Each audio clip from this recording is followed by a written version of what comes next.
All right, now to 5 things in order to get your day started. The trial for a man from Buxton accused of threatening Jewish people on Twitter is set to start today. Brian Dennison was arrested after FBI agents flagged a series of threatening tweets a year ago.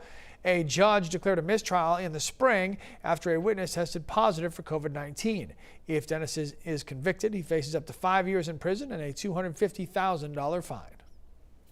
About a month after his death, friends and family of 14-year-old Theo Ferrara came together for a ceremony at LL Bean headquarters yesterday. His family has set up a scholarship fund in his name to help students who reflect his spirit. His family also says they believe his death was a suicide, and they're encouraging anyone who needs help to find support. If you are struggling with mental health, you can call Maine's crisis hotline at 888-568-1112 or call the national hotline, which is simply 988. A team of social workers will soon be responding to welfare calls instead of police officers in Bangor. According to the Bangor Daily News, a new program is launching to limit the number of interactions between patrol officers and people in a mental health crisis. The Bangor Community Assistance Team will respond to calls about issues that concern the community but do not endanger it.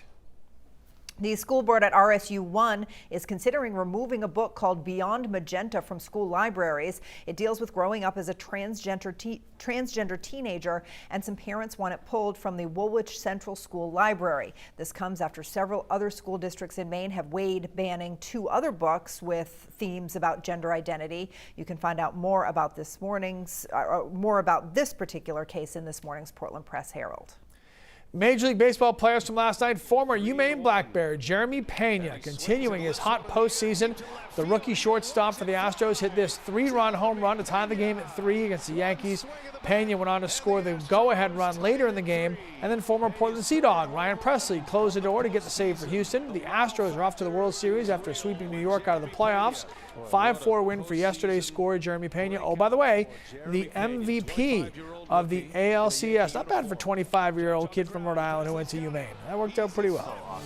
Yeah, shining some, spotlight on the UMaine program too, which is really cool. And I hope Goldie's okay, because I know he was rooting for the Yankees. Oh, please, dude. So are you okay? Are you all right? They got swept. Are you going to make it? I'm going to survive. You are going to survive? Okay. For I know you were definitely rooting for them. You wanted them to win, which is ridiculous because you're a Red Sox fan.